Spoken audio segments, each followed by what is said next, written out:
Do you know how powerful you are? Welcome to Rise Urban Nation. Welcome everybody to Rise Urban Nation. Reshaping and elevating your mindset to help you achieve what you believe. Sometimes we don't even see our own greatness. You can't be what you can't see. And connecting Black cultures to build a community of talent and success. Black people need to realize that they are assets. You are an asset. When we rise, you rise. Come together as a group. This is Rise Urban Nation with Terrell Simmons. Welcome to another episode of Risepreneurs, ladies and gentlemen. It's Terrell Simmons, your host with the most. This next guest that I have in the building today is just simply phenomenal. Was introduced to, I believe this is another lovely connection from Xtina. I'm going to have to do something special for Xtina because she has sent me some amazing guests.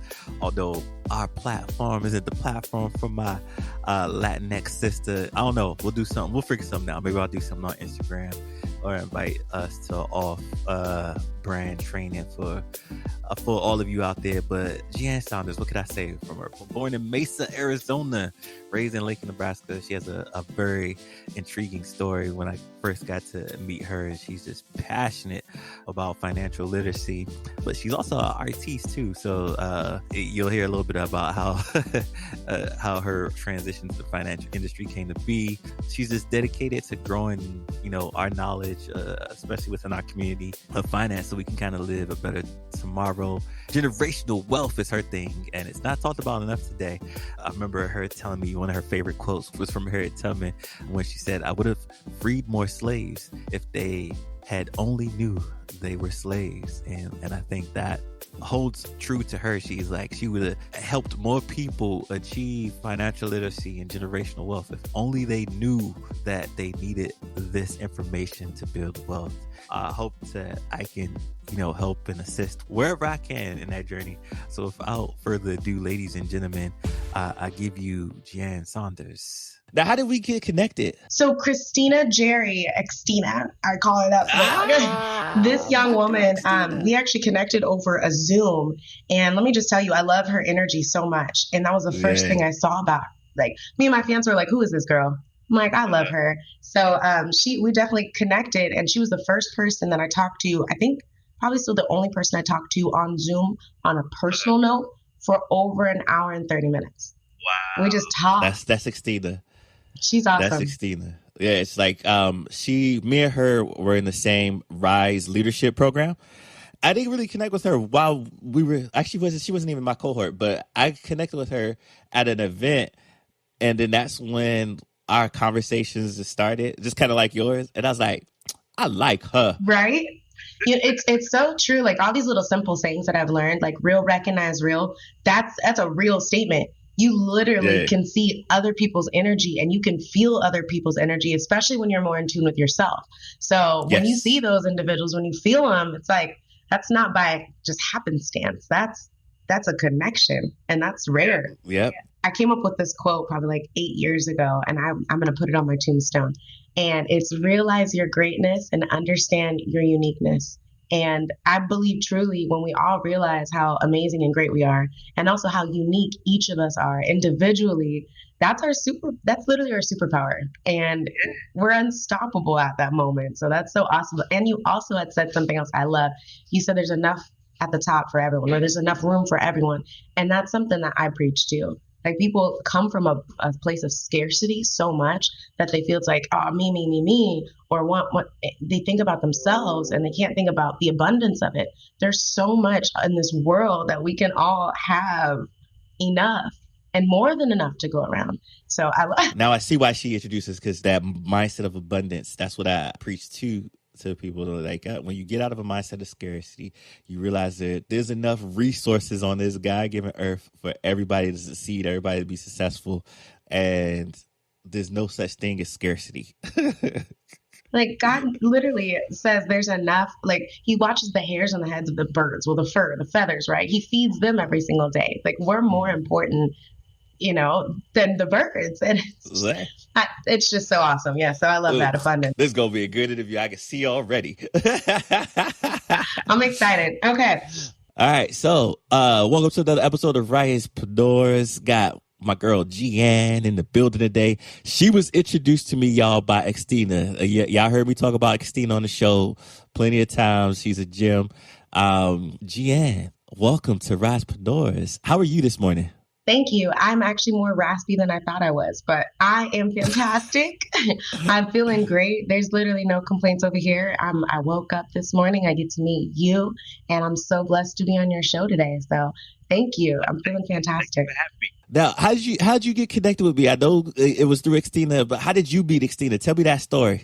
So I think I love to network. Let me just start off saying that I love to meet people. I don't know where we lost that ability to just meet new individuals and bring new people in our lives, but I love to network. And because of my business, I'm more so forced to, but I love it. So I was kind of searching around for different Zooms and meetings, and I've been connected with Roosevelt Williams for a very long time, young Black and in business out here in San Diego, California. Oh, I love Roosevelt. His energy is contagious too. I remember the first time I met him, he was talking about, I'll save your soul and I'll save your soul. I forget his little line, his tagline. I was like, what is he talking about?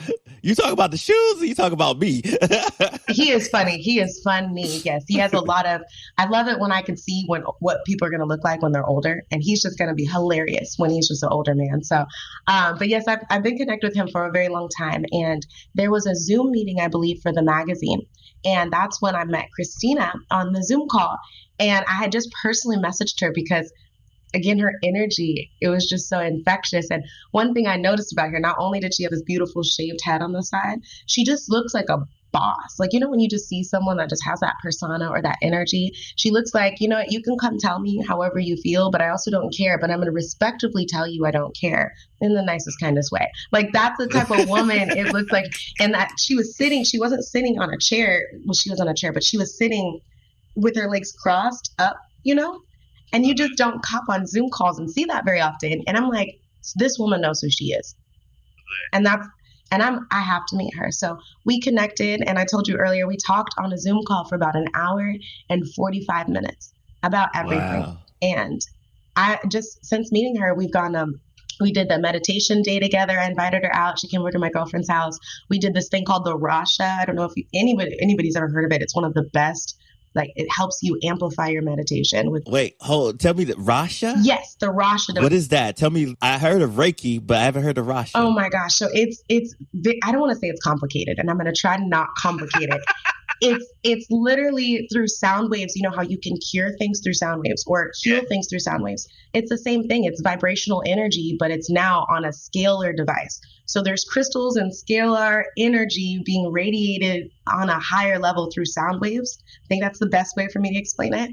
So it's like meditation. I'm going to have to tell Xtina she hasn't educated me on this one. And she know I love all this stuff right here. Oh my goodness. So yes, we did that. We had crystals. We did a whole meditation, and it just felt so amazing. So being able to share that type of level of love and going in an inner journey with self together with someone like that, we're already best friends. I love this woman, and I've known her maybe like a month and a half. But it feels like you know her for life. That's what I told her. She's my Kendrick sister, because when we get on we don't even talk about surface level stuff. We talk about some deep stuff. Like we go from 0 to 60 real quick. And I love that. I love those conversations. They're rare, and you can't have those conversations with everyone, unfortunately. But yeah, so true, so true. So tell me, who is Gian? Like, what? I mean, I know we'll get into the business, but who are you? Tell the people about who you are. Well, let me just start off like where I'm from originally. I'm from Nebraska, and let me just tell Nebraska? Yeah, there's Black people out there. Everybody always asks me, like, Nebraska, are there Black people out there? Yes, there are. Yes, there are. Omaha mainly is where the majority of our color is, but I'm from Lincoln, Nebraska. So I was raised in a very, very, very large family, I would say. My grandmother had 10 children, and I was raised by my cousins. Well, not raised by my cousins. I grew up and hung around my cousins who were all boys. So I grew up a tomboy, and I loved just being rough, playing in the dirt. I hated the color pink. And I guess as you grow, you just kind of change a little bit. And just kind of tying some pieces into the business too, I heard a lot of things growing up that I think a lot of us heard growing up too, like money isn't everything. money is the root of all evil, right? Money can't buy you happiness. Money doesn't grow on trees. And also, even I grew up in the church, and it almost seemed as though wealthy people were bad. Nobody really said that outwardly, but it was like, if you have a lot, you're greedy, right? And that's kind of the connotation that I picked up on. So growing up in a large family, but I think all of them kind of had small mindsets. And the state that I lived in, I feel like it was and maybe it was just the state I was in, right? And I actually just kind of realized that myself. Maybe it wasn't the state I was in. It was like the mental state I was in, where I wasn't feeling abundant. I didn't feel like I could grow. So I lived in Nebraska up until my divorce. So I was overworked and underpaid at my job, and then overworked and underpaid in my relationship. So I quit, which is that was one of the hardest things for me to do, because that was my best friend. You had to change that state. Yes, and when you don't know who you are, and when you don't love yourself, there is no possible way you could love someone else. And so for both of us, my ex-husband and I, and he's a wonderful man, so no bad feelings or anything. But when you both don't love and know who you are, you cannot love someone else. And I think I just wasn't putting God first. And in my life, I've realized now personally, you have to. I wasn't putting God first, and I was putting so many other things before, including my husband. And that's also why none of those lasted. So after working for the business after 5 years too, I worked for the National Gallup poll. They gave me a raise of 75 cents. And I was disgusted. I was like, absolutely not. Wow. Yeah, 75. And I worked my butt off for 5 years with that organization. I brought them a lot of individuals. I worked very hard for them. And I just didn't see my life there. I didn't see me going anywhere. I looked at some of the older individuals, and I realized that's not where I want to be. And I think, Nugget, maybe, I think a lot of people need to take that time to look, hey, right now where I'm at, if I look at who has this lifestyle, is that where I want to be in the next 10 to 12 to 15 years? But that was not it. That was not it for me. So I packed up, I left my job, I moved, I literally put little Sookie in the car, and I packed up and I drove all the way out to Florida, because I thought it was going to be like hot, sunny, and beaches. And I realized it was like monsoons and lizards. So I'm like, okay, Florida isn't it. So I packed up and drove clear across from Florida all the way to California. So I don't even know how my little Chevy Malibu did that, but I drove.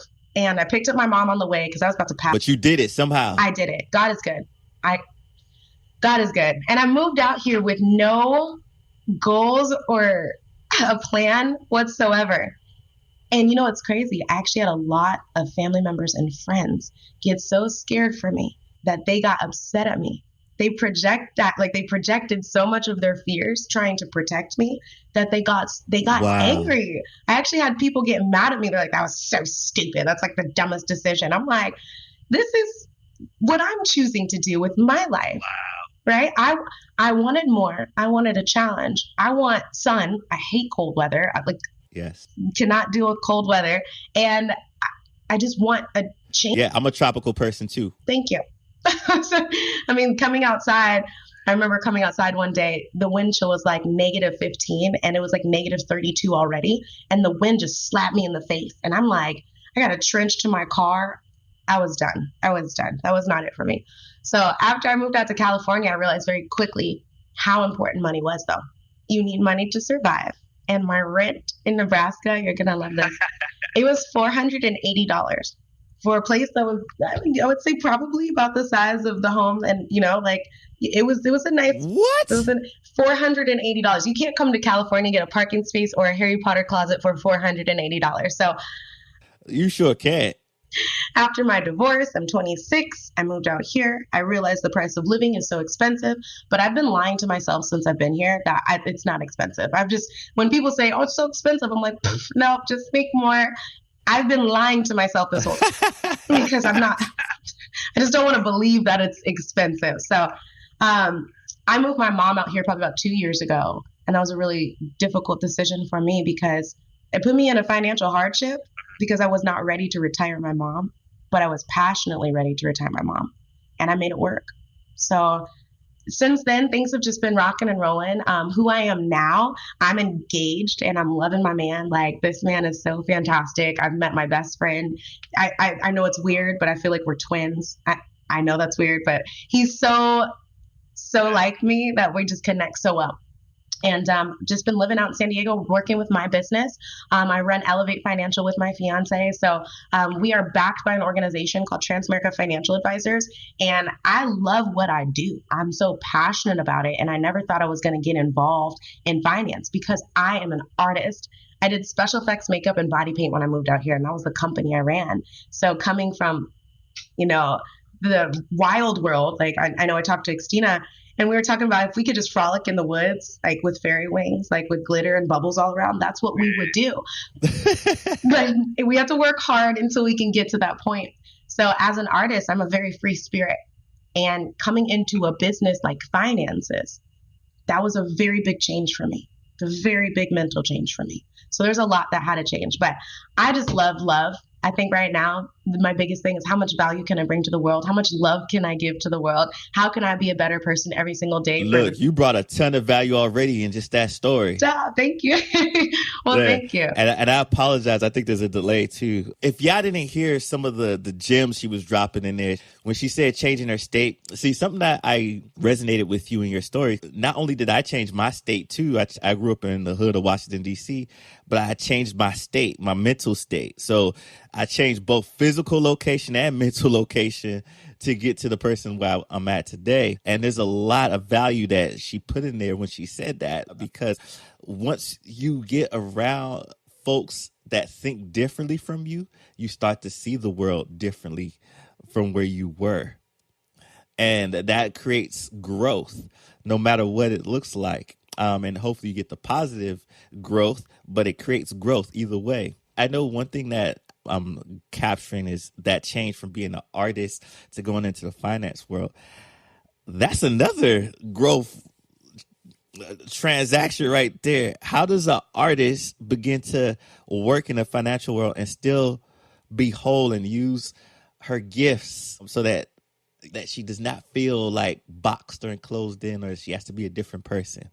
That's actually a very, very, very great question. And I'm really glad you asked that, because I think a lot of people don't realize that when they know who they are, and I knew who I was before this business, but we're always changing, growing, and evolving.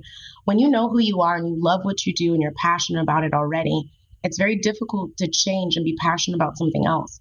But as an artist, I was hey, finances are important. Money is important. It came to me where there's a question almost every day where it's like, do you put food on the table or do you put gas in your car? Right? There's times of struggle. And I mean, it comes to a point where you hit ground zero or on the floor. I mean, you can't fall off the floor though. So that's the best part. At least you can't fall off the floor.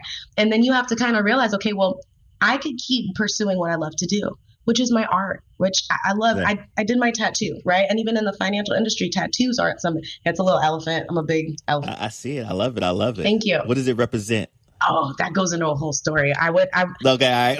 We'll say that for later. Because it's a meaning, like each meaning. But I love tattoos and I love drawing, but I love painting, and I love painting on bodies. That's a very, very, I'm literally painting on naked women or men. So it's like, that was a very big change mentally for me. And I don't think a lot of people realize that. When you said it perfect, boxed. I almost did feel boxed, but I had to shift and adjust and change so that the financial industry worked for me and I didn't work for it. So this business, thank God, the company I work with, they're so diverse. And it's a new type of financial firm. Well, I am a minority woman. I am under the age. At the time I started, I was 26 years old. I was a Black woman with no financial education. I did not graduate with a college degree, and I definitely didn't graduate with a financial degree. I did not have any financial background or education prior to this business. So for me, being a regular person, I put it in quotes because I'm not regular, but me being a regular average person, getting this extraordinary opportunity, that's a blessing in itself. So God is so good that he allowed me to go through everything I did in my life and then somehow found this business, or it found me. Because was I planning on getting in finances? Absolutely not. The woman who tried to get me in the business, she went after me for 6 months. And I told her no for 6 months until she said something that stuck with me. I will never forget what she said because it hurt, but it was real. Ooh, what did she say? Oh, she said, You're too busy being broke to start being wealthy. Wow. She went there with you. Oh, but she was a good friend of mine. And that's another great thing. Good friends don't hold back on things that they need to say to you. And good people in your life don't hold back on things that need to be said at the right time, at the right moment. And I'm glad she said it. Did it feel the right time for me? No.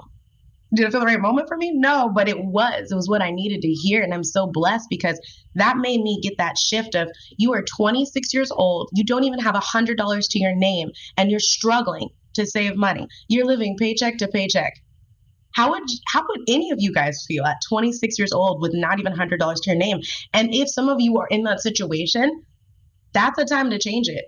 Like, none of us right now should have less than $100 to our name. None of us, especially if we're over the age of 25. I mean, just being real, especially if we're in California, especially if we have children or a family or people that rely on us, a mortgage, bills. Like, what the heck are we doing? So it made me, it kind of smacked me across the face and helped me realize you need to get your stuff together. So that's really where the change happened. Now we're not feeling boxed in. That happened with me being creative. I'm a creative mind. I'm a winner. I'm going to figure this out regardless. So I do DIY stuff around the house, like this fan. I painted this, right? Like it's black and gold. Yeah. I painted that. I do stuff around the house. Like, I like it. Okay. This piece of artwork behind you here. It looks like a piece of art. That was me. I did that. Right? This rug, my door at my house. Like we do things that help the creative. I can see that. All right. I can't be boxed in. I won't allow it. Like I just bought roller skates. I keep pushing myself out of my comfort zone so I don't feel like I'm doing the same thing every single day. Thank God my business again allows me to be in front of people and it changes every day. But still, I'm in the financial industry. It's the most stuck up industry and I work a lot. So how do I have time to have fun and enjoy life? Well, I actually have a vlog about that too. So my fiance and I, we just released our vlog on Valentine's Day about how two people that work. Congrats. Thank you so much.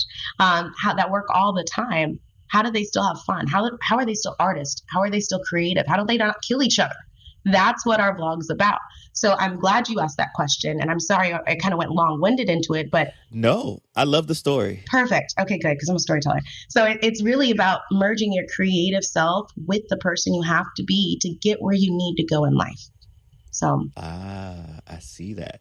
I think another gift that you have that you didn't mention is your ability to tell stories. Your ability to tell stories is what's gonna, if you haven't figured that out already, but I'm pretty sure you have, is gonna make you great at your job, no matter what job you go to. And that's what's probably helped you elevate in your career and life, that ability to communicate, tell stories, and take people on a journey wherever they're at, meet them where they are to get them to where they need to be. So I love that about you. I truly appreciate that compliment. I really do. That actually makes my heart smile. So thank you. That's why I picked up on that early. I was like, whatever she do in life, she gonna be amazing at it if she continues this piece of her art. I love. It's crazy. My ex-husband used to hate how I elaborated every story. Like, I get it. Sometimes you just want a straight answer. I got it. But you're not going to be for everybody. True. Very true. Oh my gosh. But be there for the people you need to be there for. So, one thing that I want to jump back, real quick, because one thing that I used to get when I used to talk to people about changing their mindset and their career shift, and a lot of things that pop up with people and their limiting beliefs, is that, it's too late for me to start, or I'm too young, or they don't know where to start. One question that I like to ask guests to help people realize it's not where you start, but it's where you go, is I ask people, like, what was your first job? And just so they can see in relation to where this person started from, what lessons did you learn from that first job, as to where we know you're at today. So what was your first job, and what are some lessons that you learned from that first job? Oh, wow. Okay. My first job, actually, I was a swimming instructor, and I worked for a place called Larson Lifestyle Center. And this sounds so terrible, and I'm so sorry I'm going to say this. We had a manager who, every time she put on her little purple swimsuit, she looked like a jelly bean or an eggplant. She just had that shape. and that was just something that always stuck with me. But I was a teacher. So growing up, I always loved children. My mom was an educator as well. And it was so amazing being able to be with these little babies and I worked with ages from probably about 3 up to about 7 or 8. Sometimes I worked with older children, but we would help them teach them swimming lessons. So they do the little backstrokes and the dunking. And I have to say, this is kind of where that dark side of me comes out. But I've learned we should accept that dark side too and just use it in a good way because it's just part of us, right? So this is where the dark side comes out. When the kids were back, because there's always some little kids that you're just like, I can't wait. There was a diving board, and we always got permission at the beginning of the class. Like, your child, even if they freak out, is that okay? We have to get them in the water. And they're like, yeah, that's perfectly fine. So we get to stand up on top of this diving board. Like, if you guys can just imagine, like, having this kid that's just been a little the whole class, and you just want to just smack them around. Not really, but you get to actually throw them off the diving board, and it's okay. And they freak out. And that was probably the best part. But I know it sounds so terrible, but it was the best part of the business. But what I learned from that business is patience. Definitely patience. Working with children, you have to be a patient person. Working with children in the water is a different kind of, I don't know why, but it's like they're more buoyant and they can just do more. So you got to watch them. So being very patient and diligent. And then also our manager always had us doing these crazy things. Like, we didn't understand them as young adults. The kids are definitely teaching patience because obviously when you work with children, they push you to your limit. And especially as a teacher, sometimes they don't want to listen to, they teach you patience. But another thing that I didn't realize I was being taught was, doing things without having to understand why you have to do them, just doing them with a glad heart too. So our manager would always have us do stuff that we didn't understand at the time. I'm 16 years old, or 15. I think I started working at 15. And when she tells me to wipe down those little buoyant things in the water that make the lanes, like she had us take scrubs and wipe those down. And we're like, are you kidding me? Like, what? But then I realized first off, we were wiping off people's body fat, which was disgusting. Okay. Because you have to scrape that off. But she would ask us wipe down the walls. And we're like, wipe down the walls. But that's just something it's kind of like wax on, wax off. I'm learning this entire time is patience. And also I learned how to do something and have a good time doing it no matter what. It's kind of like how Mary Poppins taught us. Was it whistle while you work? I think so. Yeah. But you have to have fun while you're doing stuff. Make things a game. That's what I got from Mary Poppins growing up. In every lesson that must be done, every job that must be done, there's a lesson to be won. You learn things while you do things if you look for that silver lining. And it's not necessarily being, I'm happy all the time. It's just being in a state of happiness, even when you have to do tedious things, right? There's going to be things you have to do in life and they're going to take time. So how are you going to be able to handle that? How are you going to do that? And it taught me how to be a hard worker at a young age and how to respect my money too. So I definitely think those are very important. Being in that state of gratitude, it just, for lack of better words, it hits different, or you show up different when you're in a state of gratitude versus if you're in that state of just, I gotta do this, But if you get to say, if you change the verbiage, saying instead of I have to do this, that I get to do this, or I choose to do this. It's a state of empowerment, right? And you get to feel more empowered, which is very important if we're talking about changing the language in the conversation, especially around finances and this mindset belief that we've had in our community around finances, that they're evil or that we have to do this to get the dough or get the bread, right? Or chasing money, chasing paychecks. That's why I said, I always tell people this line that I use, do what you love what you do. Don't chase the money, let the money chase you. And what I mean by that is that when you show up and you say, I get to do this, or I choose to do this, and you do it with love and compassion, you start to attract money in a different way than chasing money. Yes. Oh, I'm so glad you said that. And one thing I learned, and I didn't get this when I first heard it, they had a study where they basically took light particles, right? And they took human DNA. And the human DNA, when placed inside of the container with the light particles, they just combined, right? We are supposed to attract energy and good things. We are supposed to. But when you're coming from an attitude of scarcity or, or not for abundance and not for other people, and you just go for yourself, you're literally repelling all good things and all good energy and all the light away from you. So you're absolutely correct. It's a state of mind. And there's this quote said, if you do not get your mindset right and you get positive about things, you're literally blocking your runway. So your airplane cannot land. Your blessings cannot land if your mind is blocked. So that's just something you're literally blocking your blessings, right? Yes. Yes. Now let's talk about how you got in, because I know you had somebody who was chasing you 6 months, jolted you, and it helped you elevate in your career, life, and business and finance. Let's say if there's somebody that's listening to this now that wants to elevate their life, their career, business, and they're interested in going down this finance route, and maybe they might be an artist too, or not, and they're looking at your story, they feel inspired, and they're trying to figure out how do they get into this field. Reach out to me. Say? Well, that's step number one. So give them the blueprint. Here's my number. Let's say they over somewhere in Africa, because we got some listeners in Africa and the UK. You might not be able to guide them from there. What are some steps? What are some steps you would tell yourself that you kind of took to get into this career, or you would tell somebody to take to get into this career and this industry? Great question. I would definitely say your environment. We've heard this many a times, but your environment, who you hang around, literally is going to, again, attract or not attract your blessings. So getting into the financial industry, again, it's a mindset. It's a change of my lifestyle and my life. And I wouldn't have been able to do this business if it wasn't for the people around me. Because my vision, you had said something earlier, my vision was stretched being around new people, being uncomfortable.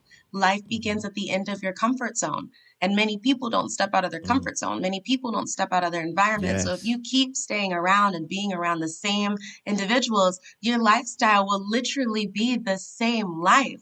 So the definition of insanity, and oftentimes we find these big revelations in the most simple things, right? The definition of insanity is doing the same thing over and over and over again, expecting a different result. It might be with a different person. It might be the same situation, different, but it's the same situation, generally speaking. So if you keep doing the same thing, you're not going to get a different result. So environment is huge. Mentors, mentorship. That's another thing that kind of goes hand in hand with your environment. But if you have somebody that's done it before you and you have somebody that's been successful in it, wouldn't that make sense? Like Jim Rohn had said something so beautiful. I love Jim Rohn. He was saying, if you're in an great man. He's like, if you're in an airplane, you and I are in an airplane and you're the pilot, Terrell, why would I not listen to you if you're the pilot? You've been piloting for 45 years and you're teaching me to pilot. And you say, hey, press that little red button. I'm like, you know what? Nah, I don't think so. I think I'm gonna not listen to you. It's ignorant. And also now it's actually choosing to be stupid, because ignorance and stupidity are very different, right? You are now making the sound decision to choose to be ignorant and not listen to someone. So mentorship is so important. So important. That's why we have parents. And albeit I know maybe some people don't have the best parents, some people don't have the best structure, but you could look at it from the opposite way too. I don't want this. I don't want to be like this. Now I can do this to change that. So mentorship, environment, start reading, start getting more knowledge everywhere. We are in 2021. It is BS when people say, I can't, I don't know. You know how much I've learned on TikTok? I've learned some stuff I should have known a long time ago from my dances. They're like, yes, did you know this? And I'm like, I did not know that. So there's so much to YouTube University. There's books. But actually, TikTok is getting financial literacy too. I've been seeing a couple of TikToks where people doing like, start your LLC, start a family office. Like I've been seeing those TikToks too. I'm like, oh, TikTok getting educational and deep too. I'm saying, right. I need to work with somebody to help me stay up on the latest TikTok trends, because I definitely want to be a part. Because I can do a little diddle, hey, I'll do that and say, hey, you guys, save your money. I got right. And Like it got like start your LLC here, get your finances straight here. I just started Give on me a call. Instagram and hey, every platform, especially if it's free, that's a great way to get your information out there. So if we're not using platforms for our business, what are we doing? So I'm definitely in the process of trying to use not only Instagram, but TikTok as well, and Twitter. I just got a Twitter, which is crazy. But one thing going back to the question, there's information in books. There's gems in books. And it's crazy. What's this book you got I had up not there? heard this until this year. Yeah, somebody had said, if you don't want a black individual or a black person to know something, put it in a book. Wow. I had never heard that. But hey, how about this? I'm going to open it up. If you don't want people to know anything, put it in a book. How many people do you know read? There's knowledge and wisdom literally inside the pages of books. And if somebody has lived a whole life, 46 years, 50 years of their life, and then they put it in a book that you can read in 2 hours or a week, what? That's a mentorship lesson right there. So definitely environment, mentorship, knowledge, seek knowledge, be around good people, and then always come from an attitude of gratitude. And I definitely believe that if you understand you have a willpower and a why, focus on that. Money for me isn't everything, but I need money to buy everything. And my goals and dreams, I need money to be able to hit my goals and dreams. Therefore, I need to make my own money. I need to understand money. And again, I want to control it so it doesn't control me. So that's why I got into finances. I saw my family doing the broke mindset, broke lifestyle. And no offense to any of my family members, you're just not living it the way I want to live it. I'm not saying you guys are broke, but that's not my life. If you're making less than 300,000, that's not my life. I'm looking at 5 million. I'm looking at my net worth. This is what I wake up and tell myself. My net worth is $480 billion. I bring $480 billion of value to this world. So my vision and my goals, and then also affirmations. Do you have your affirmations written down? Do you have your goals written down? These are all things that definitely go into the mindset of you getting to that next level. Oh, man, you put so many gems in there. I don't even know where to start. Well, let's start with the key thing that I want listeners to pay attention to, because they'll hear money, money, money, money in the car. Oh, because I know the negative relationship that we sometimes have with money, right? Right. So she said something very important, and it was she knew her why. And when you start to know your why, the reason why you get up every day, whether it be for your family, to provide a better life for you and your kids, or to leave a legacy, whatever that is, when you change your relationship with money, it takes money at the end of the day to do some of those things. And what you want to do is use money as a tool instead of having you be the tool, right? Yes. Use money, not people. But a lot of times people use people and not money. Yes. And run them into the ground and mess up your relationships, all for the love of money. Or for your relationship with money. And that's a big thing. Relationship, your money relationship. How good of a relationship do you have with money? I'm actually doing a summit coming up in March in the UK. And the topic I'm speaking on is money relationship.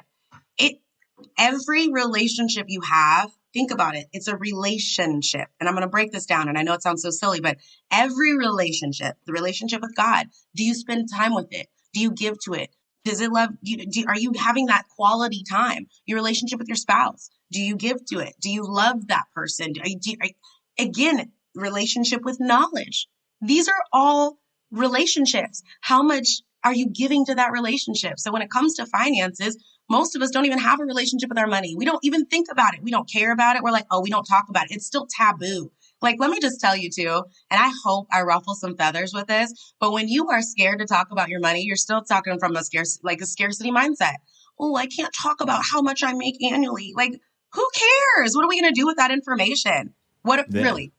Again, people feel like it's taboo because most of the time you're talking with people who are broke. Wealthy people talk about their money all the time. They will let you know what their last deposit is. They will let you know what their net worth is. They will let you know. But also sometimes it depends on who they're talking to. They're not just going to go explain like, oh yeah, I have all this stuff, because they're not bragging. But when you're having a conversation about money and it's a business talk, it's not, oh, I can't. Yeah. So I love that. And money is a cheat code. I'm with you.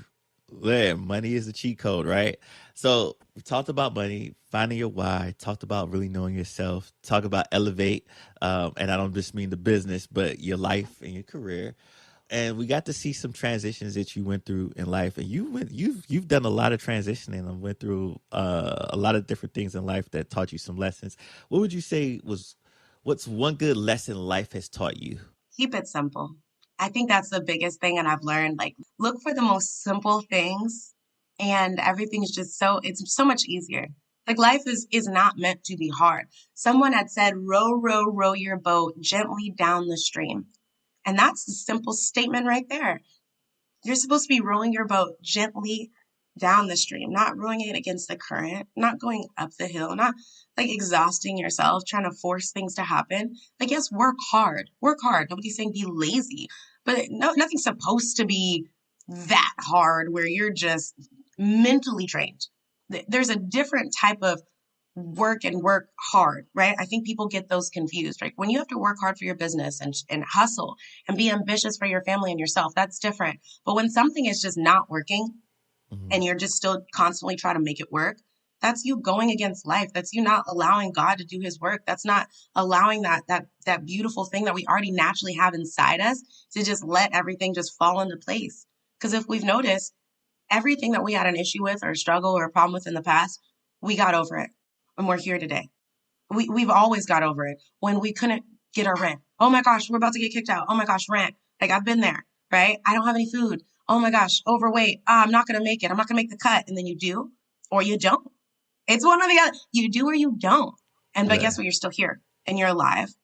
And it's your attitude of gratitude that's going to keep you getting to that next level. So I think the biggest thing is keeping it simple and really just learning and listening. We have 2 ears and 1 mouth. We should listen twice as much as we speak. And that's something I'm working on. I love to talk, but I want to learn more. I want to learn more. I love it. What is some advice you would give to somebody who's an artist who's listening to this right now and saying, gosh, you know what? My artistry is not doing what it needs to be, or it's not where I would like it to be, but I love everything that Gian is saying.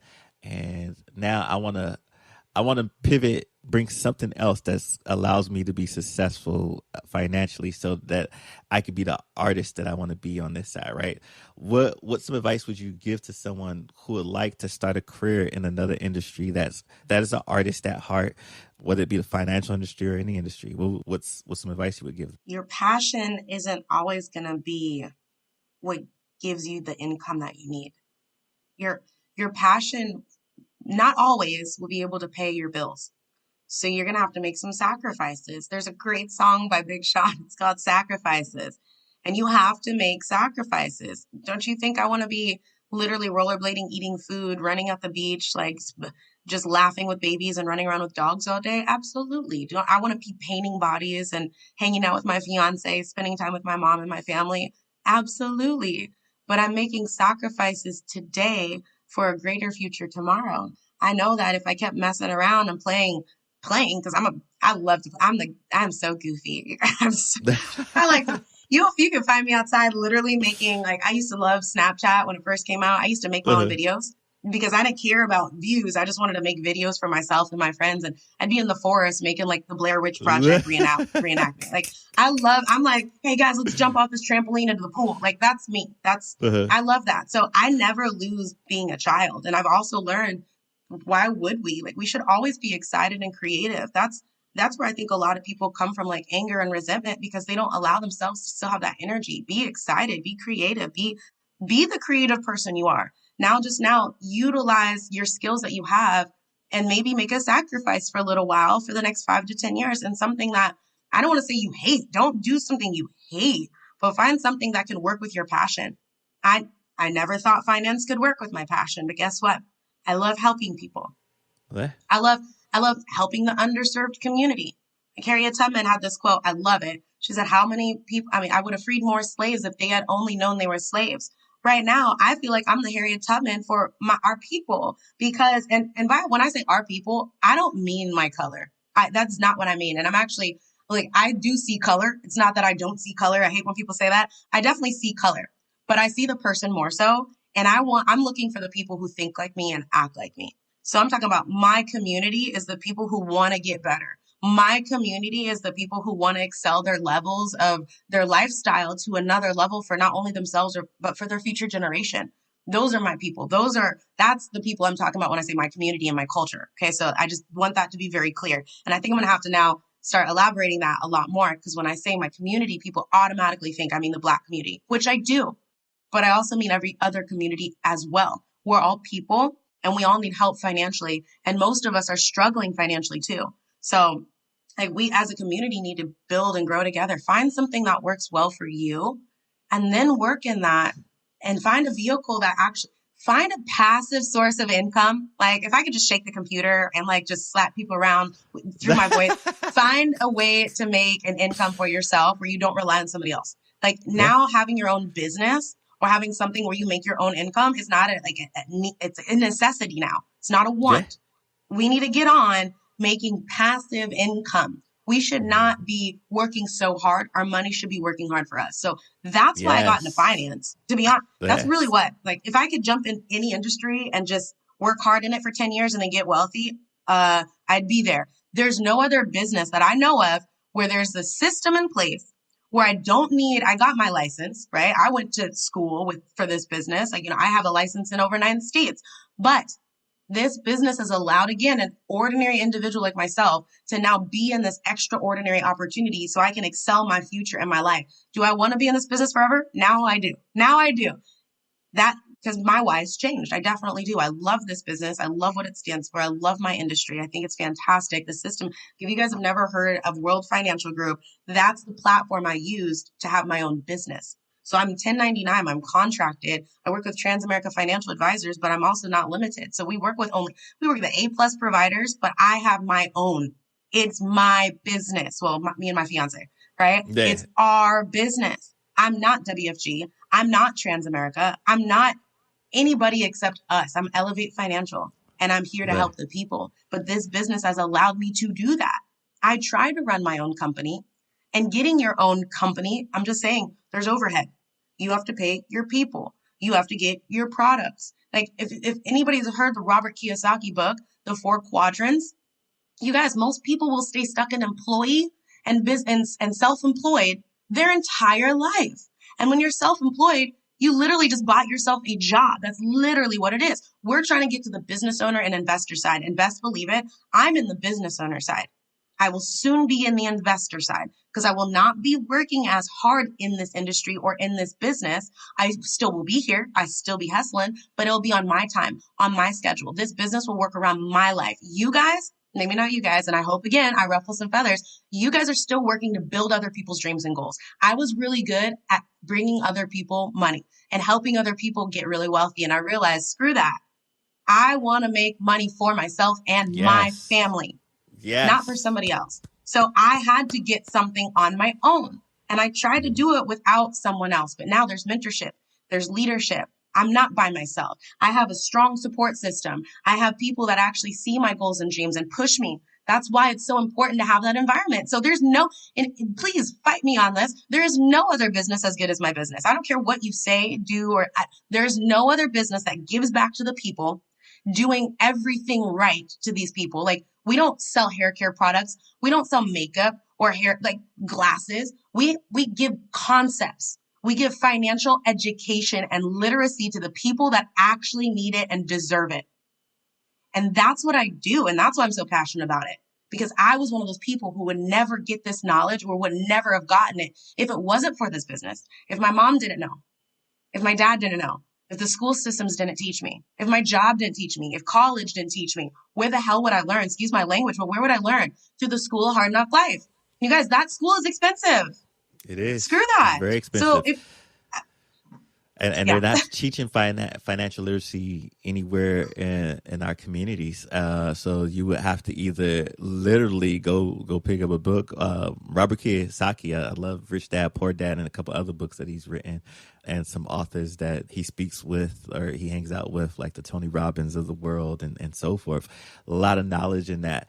And I love what you said about, or what you alluded to with building wealth for yourself. I often tell people, like, look, if you could get to a point where you're not trading time for money, you that's when you know you've made it. When you're not trading time for money and you've become not only a wealth builder for yourself, but other people. So now you're investing, and you're investing in other people's time and talents. So I love all of that. So what do you think the future has in store for your industry? What is, I know elevate is in the name of it. I see elevation coming out, but Thank you. what do you That's think? actually what we picked it. We changed our name like 40 times, but thank you. Elevate Finance. Thank you. And I've heard you drop Elevate a couple times. I'm like, yes. And shout out to Drake. There's a song called Elevate. And I'm like, yes. So I'm going to ask if we can like work together on that. And I just be a part of that. But what's in future for this? Well, first of all, future of finance is female. So let me just shout out to all the women out there, all the ladies. I'm not a feminist, but maybe I am. I don't know. I'm just letting all the women know that this is our time in the financial industry. So if you're a woman, you're like, oh, I don't know. After my divorce, I'm just letting you know. And a lot of women have gone through this, and men. So again, but when you get separated for somebody and you don't understand your finances, you start over all over again. Right. So it's nice to be able to know these things for yourself. So for my industry, I do know that we have had a lot of conferences about the future of finance as female.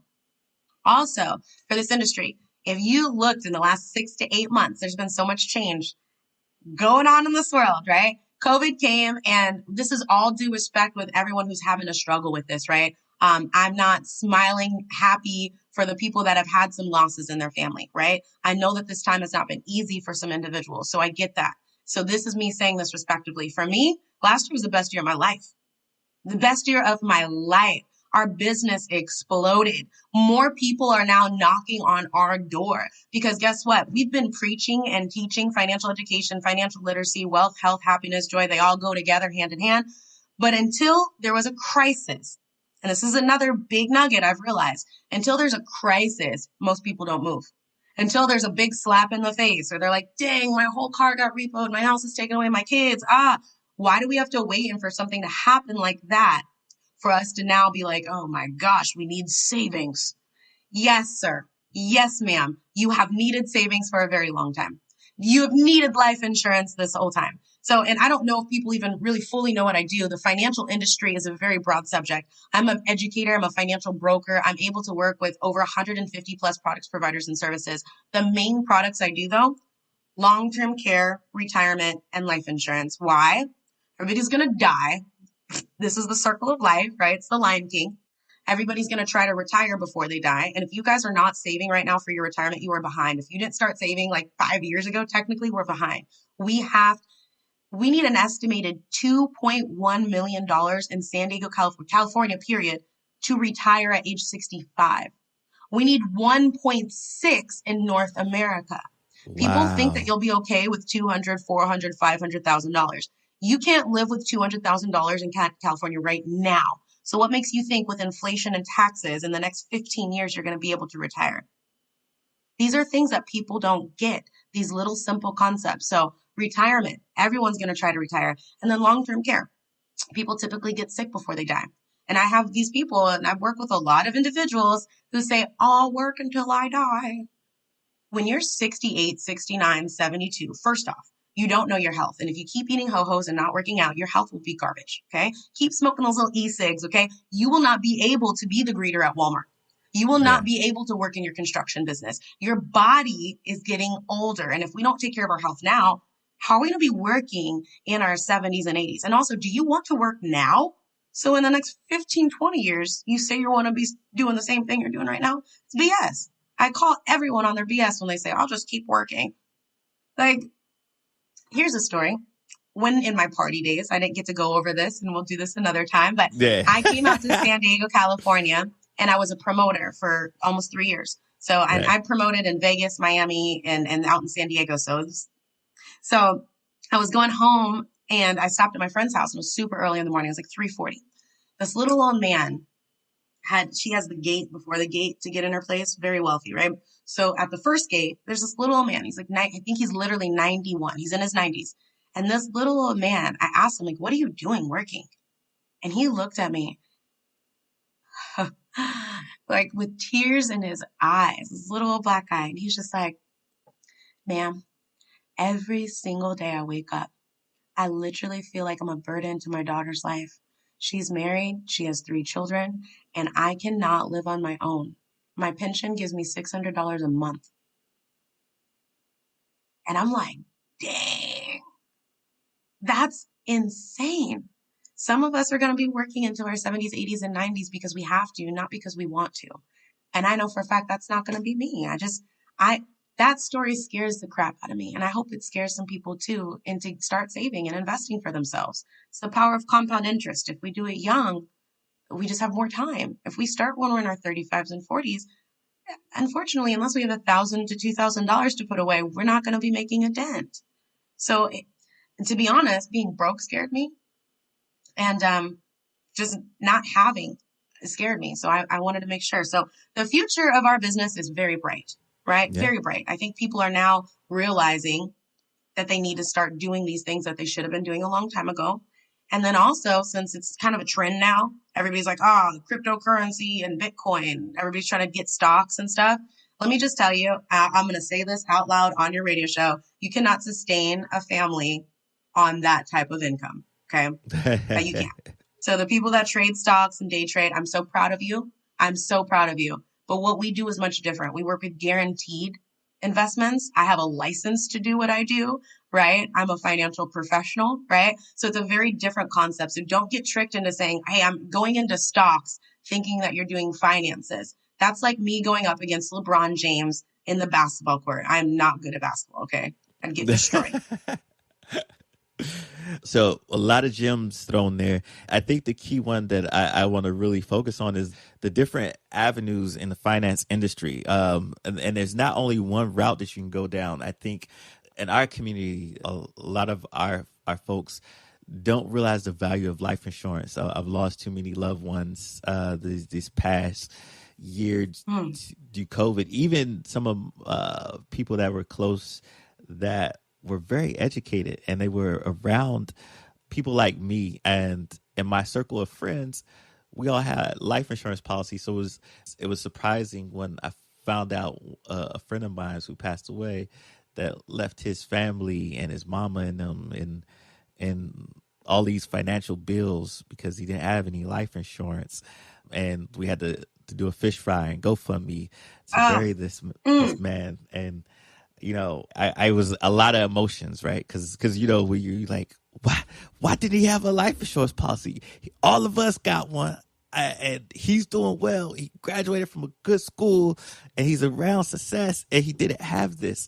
And so I think if you are listening to this and you do not have a life insurance policy, if you've not even begun that talk, go and see somebody in the finance industry and start there. Because look at life insurance is not just about for you when you die. It's also about starting up a piece of legacy for your family for after you're gone. And if you choose to, there's life insurance policies that you can use as annuities too to help you while you're living. So that's a whole nother education lesson. I'm not going to get into it because that's your lane. And I don't want to take from that. I want them to call you and let you educate them on that. And thank you. And I'm so glad you said that too. What projects are you currently working on, and where can people find you? Great question. So projects I'm currently working on, it's kind of a massive project. It's really just how many families can I help? How many families can I help? And by help, I just mean educate. So I'm so glad that you put that in there. So before I fully answer that, I did want to touch on exactly what Terrell said. Please, if you have not talked to somebody about that, please do. Life insurance is so important, and you hit the nail on the head. Last year alone, $330 million was saved on GoFundMe specifically for funerals. For funerals. So do you want your family doing a fish fry, a cookout, a bake sale, or a GoFundMe or a car wash for you after you pass? Because when we pass, our family is, two things are going to happen. It's, one or the other. Your family will be in a better financial situation, or your family will be in a worse financial situation. There is no in between. You don't just break even. It's better or worse. So it's the most selfless thing you can do for your loved ones and yourself. So yes, please contact me. I think the biggest thing that we're working on right now is just getting our name out there, not for our gain. And that's, again, where a big switch came. I used to do a lot of things for myself, right? I'm a single child. I'm kind of selfish sometimes. I don't mind saying that, right? But it's now more, how many people can I help? How many people can I reach so that I can now be around more individuals that I can serve? I want to be a Right. servant to everyone. So this is going to just be my call out to anybody that needs help on anything financially. If I can help you, I will. I will give. Me and my fiance are here for you. We are here for you. Whether it be knowledge, sitting down, we sit down with people for free. I don't know if you guys realize, but most financial educators or financial advisors, they charge you a yearly charge, or they charge you every time you visit them. I do not charge you to sit down with me and take time out of my schedule and teach you. I do not charge for that, because that is what I'm here for. That's what we're here for. If I can't bring you value, then there's no way I can help. But if I can bring you value, we can help each other. So I think that's the biggest project for me. And where can they find me? Please come follow me on Instagram. We have a lot of fun times on our Instagram, me and my fiance. We post information. We post little tidbits, financial knowledge, like little strategies and tips. We do little videos. I'm doing some of the little IGTVs, like I'm learning new dance moves. I realize I can't dance. We're going to have to get your TikTok account going to replace that Snapchat you lost. I have no videos. I have no videos on there. But yes, absolutely. And so Instagram, my Instagram name is Fierce Female Financier. So Fierce, F-I-E-R-C-E, female, and then Financier, Financier. Twitter is just Fierce Female. I am on Clubhouse as well. I'm gonna start doing Clubhouse. We gotta get you in here to have them conversations on Clubhouse now. Yes, I would love to. I want to get more involved in speaking. I want to get more involved in opening my own room as well, and just kind of talking to people, bringing guests on. So now it's just kind of time management and working that out. But I'm on Facebook. My Facebook name is Gian Saunders for now. So Gian Williams -Saunders. For now. Okay. All right. I heard the for now. Yeah, for now. Yeah, the wedding's July 4th. So I'm excited about that. Not this year, next year. Thank you so much. And then Brett's Instagram name is Brett Pipkin. So, or Pipkin Brett. Brett Pipkin. If you put BRETT Pipkin for the males or some females that like, having that conversation with male, both of us are open books. We love people. We invite you to come ask us questions, and we're not shy about answering. And just be ready for our open, honest, upfront answer. Some people, I ask permission every single time I'm sitting with someone, because I'm a little more straightforward. I don't want to say bossy, but I'm like, hey, I'm going to tell you how it is, and I'm not going to beat around the bush, because we don't have time. If you like your coffee straight up, no sugar, no cream, this is the lady you need on your team. I love it. No sugar, no cream. I love it. Anything that rhymes, I'm with it. Thank you. I love that. And then for those of you who are driving, I'm gonna have Gian send me all the links to website, social media, so I can put it in the show notes, and any information she wants me to have or send over to people who want to connect with her. One thing that to close out, one thing that you had said earlier is about how females, they seem to be really taking off in the finance world. Female finance, right? Seems to be the new empowerment movement. And I was talking to, we had this conversation on our radio show probably like 2 or 3 months ago, where we were looking at the stats of entrepreneurs and business growth for people of color. And it looks like women of color are leading the pack in entrepreneurs, starting businesses all over, not just in the finance industry, but all over. They seem to be outpacing men, especially men of color. What is your take on that? Why do you think females, especially females in color, are just outpacing, men and starting businesses and being entrepreneurial this past couple years? What is it? Well, personally, right off the tops of my head, I can only speak from my experience, but I personally think, again, it kind of goes back to you can't fall off the floor. You're kind of at the bottom. Women have been suppressed for a very long time. And we already know, especially women of color, have had some issues with that as well. So now I think it's just at a point where like, hey, we're sick of this. We are tired. Let's rise up and let's conquer. And Beyonce said a great line. She said, we can have a baby and then get back to business. Like, come on. We are hard working. Like, think about this. I'm just saying, women are very, very, very tough. We are very tough, right? We have stomach aches, headaches, constant migraines, cramps. We're angry. We have emotions going all the time. And somehow we're still able, by the blessings of God, not kill somebody throughout the day, right? Still be patient, still love your kids, still wipe your kid's mouth, right? Still take care of your sick spouse, right? And again, not to be sexist, I mean, it goes both ways, right? I'm generally speaking, but I think it's just coming from a place of, I think we're fed up. I think we're tired of taking a back seat, taking a back stance. And this, again, goes for anybody that's tired of taking a back stance. It's just that time to rise up. And this is the best time to do so, guys.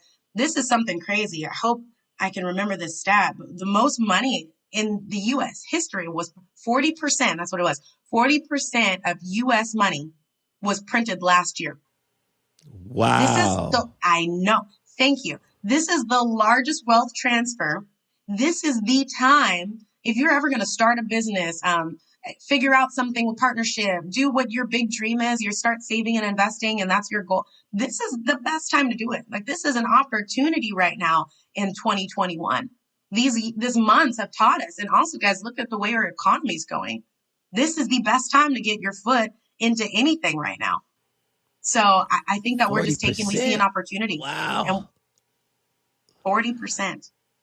Like, I got a lot of questions now about the wealth of the dollar now.